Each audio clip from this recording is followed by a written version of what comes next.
Hey, ladies and gentlemen, first of all, how the hell are you doing? Second of all, welcome back to another Elden Ring video. But not just any Elden Ring video. No, sir. I'm gonna change things up a little bit. Instead of doing a character theme build like I've been doing in my previous videos, I'm gonna base this run on one stat. The only stat that you need to be successful in this game. Strength. Now, just for context, this is the same character and the same save file that I've been playing with and making my videos with. And this run was done in NG+4. Now, the obvious thing that we need to do is respec before getting into anything. And in true meathead fashion, I came up with the most crackhead stat spread that was definitely not efficient nor viable. Soft cap, hard cap, never heard of them. We're maxing that shit out, baby. And of course, my weapon of choice for most of this run was Blunt Force Trauma ×2. And a quick rundown of my initial talisman setup is as follows. The Axe Talisman, everyone's favorite Dragon Crest Great Shield Talisman, Claw Talisman, and finally, the Blue Dancer Charm of all things. In my mind, I wasn't going to need armor for this run because I simply planned on not getting hit. Granted, I knew for a fact that I'd probably have trouble with certain bosses at some point and that I would need armor, but not having on any armor just gave me extra motivation to not get hit. The goal for this run was slightly different compared to other videos that you may have seen from me.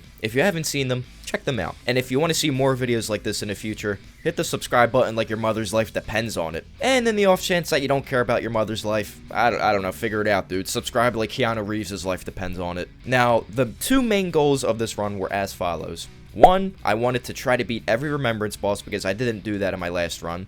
And two, I wanted to only use weapons that use strength as the highest stat requirement to wield the weapon. Nothing too complicated. I mean, after all, it's not like I'm doing an intelligence build or anything here. I've only got enough mind to get my buffs ready and then beat the ever-loving shit out of anything that's in my way. The first victim being the Grafted Scion.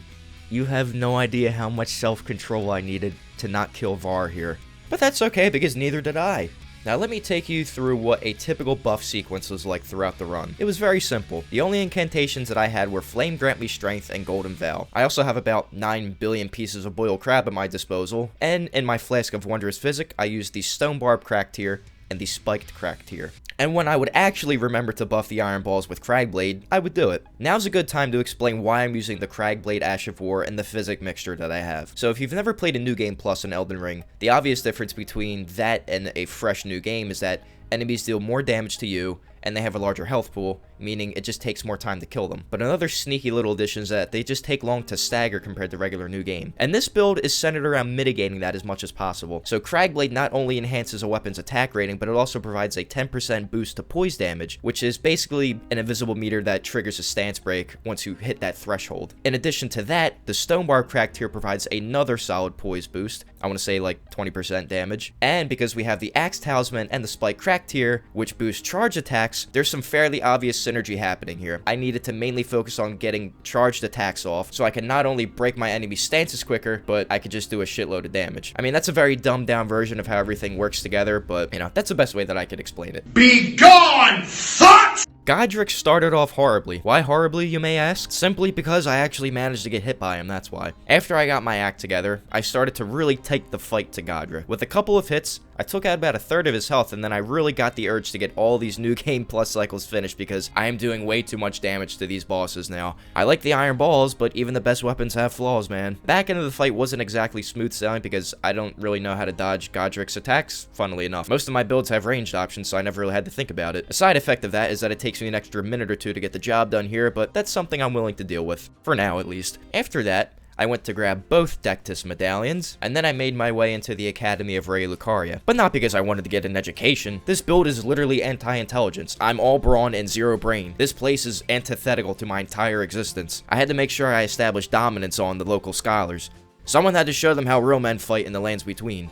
The Red Wolf of Radagon went something like this. Oh, that's a lot of damage! After I got done smacking Moongrum around a little bit, I found myself in a huge library with enormous bookshelves, man. I think in a place like this, people that study here are definitely really intelligent. Oh shit, my foot's stuck on...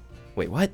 There's not much to say about my first Rennala attempt because I actually fucking died, so there's that. But next time around, the fight went how it actually should have went from the very beginning. Ah yes, the average Rennala experience. You get one hit, and then you're forced to run around for the next 20 minutes dodging magical projectiles. The more I think about it, the more I start to believe that Rennala's second phase was designed to be like a training session for Elden Beast in a way. I mean, it's kind of the same concept. You have small damage windows, and you're forced to deal with so many different variations of projectiles that it's almost guaranteed that you'll get hit by something. God damn it, this fight just pisses me off so much, man. Thankfully, it's over now, though. Now, we can move on to some real bosses. Obviously, since we're aiming to beat all Remembrance bosses, I had to get through Caria Manor and Loretta's Shade to start Ranni's questline. I'm ready to become your manservant once again. Later, I took the Grand Lift of Dectus to the Altus Plateau so I could set myself up for some later things in the game. Now, in my mind, since I made it to the Altus Plateau, I thought that this triggered the Radahn Festival. And passable Great Bridge my ass, dude. It seems pretty passable to me. Watch out, watch out, watch out, watch out! Yeah, that's right. You actually have to rest at a site of grace in Altus to trigger the Radahn Festival. Oh, yeah. My bad. I forgot. Now, the Radahn fight started off pretty slowly because I had to get my buffs in between shots from his arrows. At first, I was having a hard time hitting him because I'm no expert on every weapon type in the game, and the fist weapons have some pretty wonky hitboxes. Luckily for me, Radahn kept doing the same attack over and over again, so I got a few charged heavy attacks in and triggered his second phase fairly easily. Damn, I remember back when the game first came out, I was petrified of this fight, but now this is arguably one of the ones I'm most comfortable in. I can't remember the last time I died to Radahn, honestly. I'm probably being heavily carried by my fully upgraded weapons and the fact that I'm level like 260 here, but still. Now, the end of the fight was like chasing after your dog after they ate something that they shouldn't have eaten, but persistence always pays off.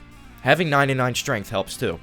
What should I wish for this time? Okay, how about for everyone watching this video to have a happy and safe summer season? Yeah, there's no joke to be made here. I'm just trying to spread some positivity. After Radahn was vanquished, I decided to change things up a little and get the Regal Ancestor spirit out of the way now so I didn't forget about it later. This is one of the fights that's normally just a cakewalk and is just kind of there. Not really a challenge whatsoever. Except for this time, because this fight was a huge pain in my ass and it was entirely down to the boss's hurt box. I just couldn't hit this thing for the life of me. I'd aim for the body, I couldn't reach the body. I'd aim for the leg, and I would just miss the friggin' leg. Every once in a while, I would go in for a jump attack out of desperation and manage to get some damage in, but the majority of the fight was just me whiffing the whole time. And then there was the added obstacle of dealing with the Regal Ancestor healing itself. I'd have a better time playing whack-a-mole with electric eels, for God's sake. In the end, I was able to catch the Regal Ancestor off guard after it finished rolling around, and this fight probably would have been so much easier if I was able to get charged attacks like that the entire time, but it is what it is. Next, I advanced Ranni's questline far enough to gain access to the Lake of Rot. This place definitely smells like gonorrhea. And if you didn't notice, I opted for a slight wardrobe change. I had to equip the Great Jar's Arsenal because apparently 60 endurance still doesn't give you enough freaking equip load to prevent fat rolling with this shit on. Into the Astel fight, and you may have noticed that I haven't fought Astel in a long time. I buffed my balls with Cragblade in Astel's face like a gangster, and then I proceeded to have the same problem for 2 boss fights in a row. It's one thing not being able to damage a boss because of lack of skill, and it's so much more irritating when you simply can't hit the boss because of your lack of reach. But I did figure out a way to damage Astel, even if I couldn't see what the hell I was doing. Oh, yeah? Yep, Yeah, that's not good. Now, the main objective was to aim for Astel's absolute mountain of a forehead, but it's hard to do that when your weapons can barely reach further than your flaccid wiener. And boy, was I wishing that I chose a different weapon type for this fight, because let me tell you, even though the iron balls are absolutely broken and busted, they are god-awful at hitting enemies that have unique and complex body shapes. Or maybe I'm just bad at the game. Leave your thoughts in the comment section.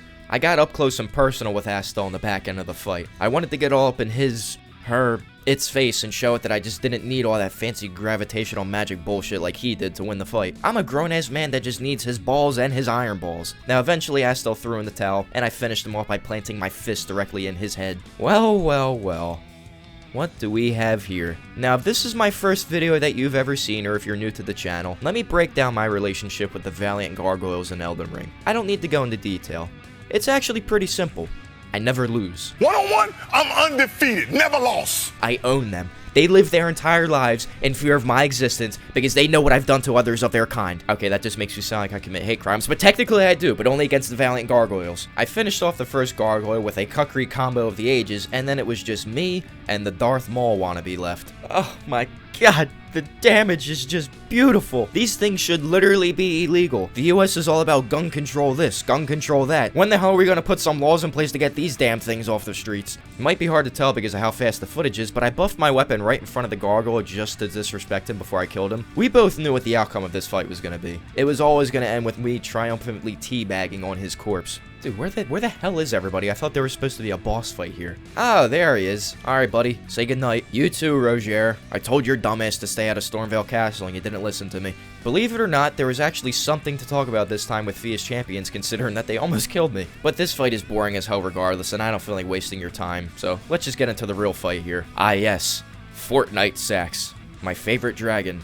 This fight took a long-ass friggin' time, and you're never gonna guess why. However, if you did manage to guess that it was because of my lack of reach, you would be correct. Gold star for you. Most of the fight was just me rolling around aimlessly because I really don't know Fortissax's moveset very well, even though I fought him like 3 times now. I like the visuals and the whole spectacle of this battle, but I'm just not a fan of the whole fight itself, if that makes sense. Me no likey. In terms of damage opportunities, I was really limited to getting a stray hit here or there, and that was really about it. It was a miracle when I would get 2 hits in a row on him. I cut out like the next 3 minutes of the fight because it was literally just Fortissax flying around and yelling about how his wife left him and took the kids, and I didn't really want to break it to him that when you spend all your free time playing video games and betting on North Korean basketball, sooner or later a woman is not going to put up with that anymore. After I took care of Fortissax and his crippling gambling addiction, I took the teleporter next to Fia into the royal capital, which means that the Godfried Shay was next on the chopping block. Now this is a fight that I've been waiting for, man. Pure strength versus pure strength. Just a couple dudes going at it. This was easily the simplest fight other than the very first boss fight against Morgott in Stormvale. I was in and out of there in like 2 minutes. I could have done this fight with my eyes closed. Speaking of Morgott, I also fought this guy who looks very similar to him,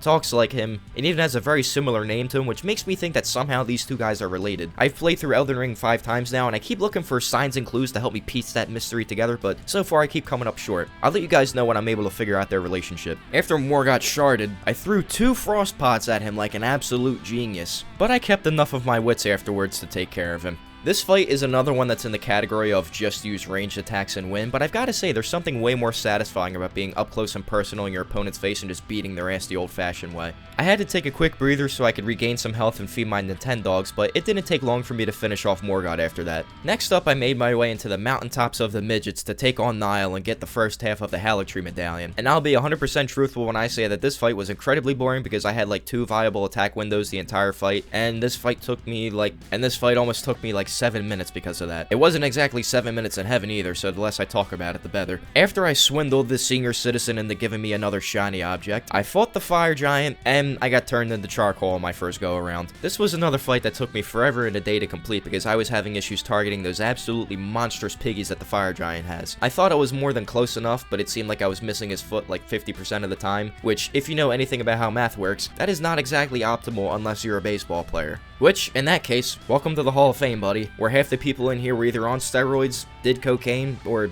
they did both. I eventually got the fire giant down to his second phase, and instead of being aggressive and attacking his exquisitely manicured fingernails, I ran away like a little bitch so I could cast my buffs again. This is easily the sloppiest fire giant fight that I've ever had, and I spent more time running away and healing my burn wounds than I did actually attacking him. Then again, I am in control of editing this video, and I have the power to speed up the footage enough to make it incredibly hard to follow so that way you can't see all of my fuck-ups.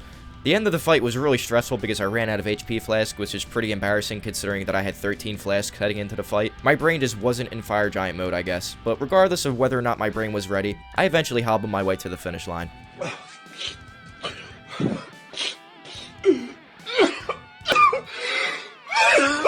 Next up was, of course, everyone's favorite set of twins, the hamburger and the hot dog. I actually started off pretty well. I spent a few minutes running around trying to figure out a strategy on the fly, but eventually I settled on targeting the Godskin Noble and just praying that the Apostle stayed far away from me. It doesn't really sound like much of a strategy at all, and that's because it's not. I literally had no idea how the hell I was going to do this fight. I'm going to cut to the chase here, folks. It took me like 10 minutes to get the Godskin Duo's health down to where it is right now, and I was almost out of healing, and I was running out of steam. Eventually, I ran out of HP flasks, ran out of ideas, and after the Godskin Apostle threw a fireball through his buddy, I ran out of health. It was time for a change. I needed some range for this fight. After a slight wardrobe change, yeah, I admit I don't have much fashion sense, I decided to give another weapon a shot for the first time in this run. Soluria's Tree is a great spear that has a phenomenal Ash of War that can hit close range and shoot farther than a December 1st cum shot if you charge it up. I already had it fully upgraded because I was considering doing a Crucible Knight themed build at one point, but I decided to scrap that idea for the time being. For now, Soluria's Tree will serve as my backup weapon if I decide that I need a ranged option for a particular fight. It also fits the rule that I talked about at the start of the video where I wanted to use weapons that use strength as their highest stat requirement. Holy shit, was this fight a million times easier with this thing. If you're a newer player and you're having trouble with the Godskin Duo, definitely give this weapon a shot. I don't give a damn about using sleep pots on bosses when I can just launch a spiraling tree at them from 10 city blocks away. Now the best part about this is that my stats aren't even optimized for the Ash of War. If you boost your faith higher than 30, which is what I had here,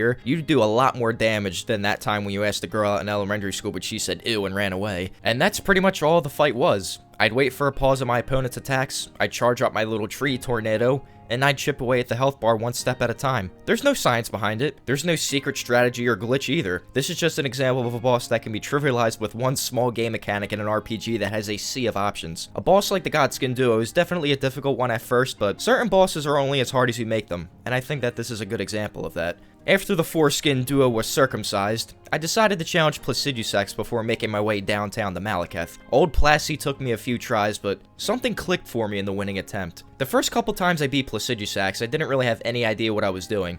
If I remember correctly, I might have even been using Spirit Ashes to help me out, which is incredibly lame looking back on it because I was selling myself short by doing that. I have a much better understanding of the big fellow now. Before, I'd wind up getting hit at least once from about 90% of his attacks, but now I'm at the opposite end of the spectrum. I can comfortably deal with about 90% of the Dragon Lord's moveset, and all that it took me was some trial and error. You gotta put your ego aside when you play a game like this. Sometimes you just have to suck for a little bit until you know what you're doing. From what I've seen, you can kinda cheese the Dragon Lord if you jam yourself right underneath his undercarriage, but I'm not about that life, and it's probably difficult to know when a dragon is consenting to stuff like that. Oh, wait, I messed up again. This wasn't the winning attempt. My bad. I'll just pick it up in the next attempt around the same point in the fight. I was going to say that when he starts his teleportation stuff in the second phase, I discovered that you have to start your dodge just as he begins to swipe downwards. I almost died here though, so take my advice with a grain of salt. Oh yeah, and just as a reminder, I have 99 vigor in this run. That's probably the only way I could have survived the Godzilla breath right here. The best opportunity to damage Placidusax while using a melee focus build is when he uses his fire breath attack in phase 2. Just run around to his tail and bash it a few times, but make sure you actually dodge the tail swipe, unlike me. That's pretty much what gave me the chance to close out the battle and seal the win. I was lucky enough to trigger his flamethrower twice in a row, and when you get on the far end of his tail, he can't really touch you. I wasn't able to get any staggers in this attempt, but if you're playing on regular new game with a Cragblade and Stone Barb crack tier setup, you could easily get maybe 2 in one fight. Either way, a win is a win. I'll take it. Next up is the slightly more aggressive than average Furry, and I think that this is the fight that really tested my patience the most. If my controller was a living creature, its resting heart rate would probably be equivalent to that of a hummingbird's because I was one more missed attack away from launching it into the Delaware River. I don't know if my struggles were down to the weapon more or if Malekith just has the goofiest hitbox in the game. I thought I must have been going blind because I could have sworn I should have connected with the majority of the attacks that I missed. I'd say my struggles with Malekith have been well documented by now, but if you're new around here, let's just say that the Beast Clergyman phase of the fight is probably my least favorite out of any boss. But that's okay because one day I'll get through this fight without taking a single hit. Just not today. One thing I did differently in this fight is use Royal Knight's Resolve instead of Cragblade. I was having a hard enough time even connecting with Malekith in both phases, so I gave up trying to stagger him. By the time I would have been able to actually get another hit in, his poise meter probably would have reset, so it really wasn't worth it in my eyes. I'd say the decision turned out to be the right one in the end, because at the end of the day, there isn't a single boss in this game that can handle the sheer amount of strength that I've got with these weapons. A quick word about Gideon. He actually killed me, and that made me very upset. So I whipped out my alternate weapon and gave Gideon a taste of his own spammy projectile bullshit. I love bullying this little fucker. How can you call yourself the all-knowing if you don't even know that you can use the B button to dodge, dude? And now for the ultimate battle of strength, against the Elden Ring version of Hulk Hogan. Godfrey was an interesting fellow to scuffle with this time around because I had about a dozen attempts with both Soluria's Tree and the Iron Balls with the full Bullgoat set, but eventually I just decided I'd be better off going primal. So I stripped myself of any unnecessary garments and opted for skin-to-skin combat. Phase phase 1 went fairly well compared to my other tries. I came close to having a heart attack during the Horaloo phase because there were a few times where I come within an inch of death and then I spent the next minute or so running around just waiting to heal. Not only that, but I had to be very patient with the punish windows. I didn't want to risk going for a heavy attack and then getting pummeled as a result. I mean, no joke, there was one point in the fight where I was probably running around for a good 5 minutes just waiting for a good enough opportunity to get some damage in. If it wasn't for the fact that I had maxed out Vigor in this run, I have no idea how long it would have taken me to finish this fight. Oh my god, some damage! I haven't seen that in a while. Oh my god, there's more! Who even is this guy? I came pretty close to choking this fight, which may or may not have resulted in me decorating my room with some fancy new holes, but luckily for my wall and for my mother's sanity, I did not in fact go full white boy on my room. At the end of the fight, I might have gotten needlessly aggressive, but it was a risk that I had to take. For the Radagon and Elden Beast fight, I'm gonna change it up and do something a little different. I don't normally talk through an entire fight without chopping up the footage, but I decided that now is probably the best opportunity that I'll ever have to do it. And that's because for the first time ever, I beat Radagon and Elden Beast on my very first try. Not only that, I only took damage one time, and it was from that strike from Radagon's hammer that you just saw. If you've been keeping up with Elden Ring for the last 4 or 5 months, you understand just how ridiculously strong the Iron Balls are along with the other fist weapons. But this was the fight that cemented the Iron Balls as a lock for the Elden Ring Hall of Fame. The fact that I was doing this to Radagon on New Game Plus 4 is hilarious, and I don't think any other weapon in the game rivals the Iron Balls at this point other than the Star Fists. And that's only because the Star Fists had bleed build up in addition to all the other benefits that the Iron Balls have. After I beat Radagon, I was obviously feeling confident, and as soon as I saw how much damage I did to Elden Beast in the opening, I knew this would be over a lot earlier than anticipated. The entire Radagon Beast fight lasted about 2 minutes, which is a lot longer than I normally last in other things, but when it came to this fight specifically, I don't think this is a fight that's going to be broken.